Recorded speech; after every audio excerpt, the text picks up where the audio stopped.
আমাদের দেশের বর্তমান কি পরিস্থিতি সেটা আমাদের কারোই অজানা নয়। এইখানে যখন আমরা আওয়ামী লীগের বিরুদ্ধে, শেখ হাসিনার বিরুদ্ধে কোনো একটা শব্দ উচ্চারণ করছি, সেইখানে আমাদের পরিণতি সেখানে আসলে কি হচ্ছে বা কি হবে সেটা আমরা সবাই মোটামুটি ভালোভাবেই জানি। সেই জায়গা থেকেও আমরা আজকে ঢাকা বিশ্ববিদ্যালয়ের শিক্ষার্থীরা এখানে এসে দাঁড়িয়েছি কালকের যে দামি নির্বাচন সেটা বয়কটের দাবিতে আন্দোলন করতে। কারণ আপনারা যদি শেখ হাসিনা সরকার চালু হওয়ার পরবর্তী সময়গুলো জুড়ে যদি দেখেন বাংলাদেশের অবস্থা, বাংলাদেশের অর্থনীতি, বাংলাদেশের গণতন্ত্র কোনোটাই কিন্তু সুস্থ অবস্থাতে নেই। আমরা যারা ভিন্ন মতাবলম্বী, আমরা ভিন্ন মতের কথা পর্যন্ত বলতে পারছি না। এই যে কালকে নির্বাচন, যে নির্বাচনকে গণতান্ত্রিক নির্বাচনের লেবেল দেওয়া হচ্ছে, সেই নির্বাচনে আমাদের কোনো যথাযথ বিরোধী দল আমাদের নেই। শেখ হাসিনা যেখানে আঙ্গুল নাড়াচ্ছে সেখানে যা হবার তা হচ্ছে, শেখ হাসিনা যেখানে বলছে এটা হবে না সেখানে হচ্ছে না।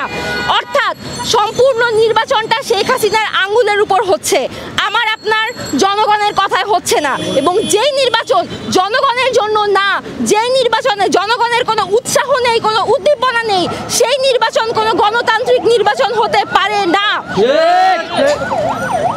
কয়েকদিন আগে আকাশ বিশ্বাস নামে একজন শিক্ষার্থী, ঢাকা বিশ্ববিদ্যালয়ের প্রথম বর্ষের শিক্ষার্থী, রাজু ভাস্কর্যের সামনে মানববন্ধনে বসেছিল, অবস্থানে বসেছিলেন। এবং সেইখানে আপনারা যারা কেউ দেখেছিলেন তাকে কিভাবে মিথ্যা কথা বলে তাকে এখান থেকে সরিয়ে নেওয়া হয়েছে। তার বাবা অসুস্থ, সে অসুস্থ, ঢাকা বিশ্ববিদ্যালয়ের প্রক্টোরিয়াল টিম, অ্যাসিস্ট্যান্ট যে প্রক্টর, তারা এসে তাকে অসুস্থ বলে তাকে এখান থেকে সরিয়ে নিয়ে গিয়েছে।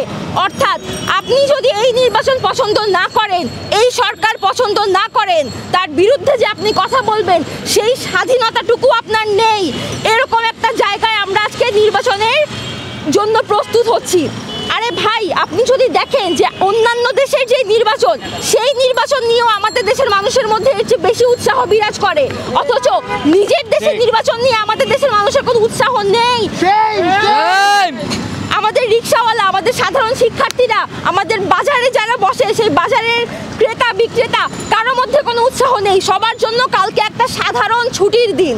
এছাড়া এই নির্বাচন আর কোনো ইম্পর্টেন্স আমাদের জনগণের কাছে নেই।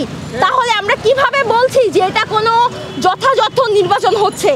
এটা যে কোনো যথাযথ নির্বাচন হচ্ছে না সেটা আপনিও জানেন, আমিও জানি, আমরা প্রত্যেকে জানি। সেই জায়গা থেকে অথচ আমরা এখনো চুপ করে রয়েছি। কেন চুপ করে রয়েছি?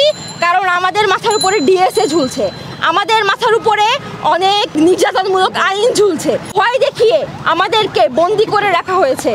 আমি সবার কাছে অনুরোধ জানাবো যে আপনারা সবাই এই সেলফ সেন্সরশিপের আন্ডার থেকে বের হয়ে আসুন এবং সবাই এই ফ্যাসিস্ট সরকারের বিরুদ্ধে আন্দোলন করে তুলুন।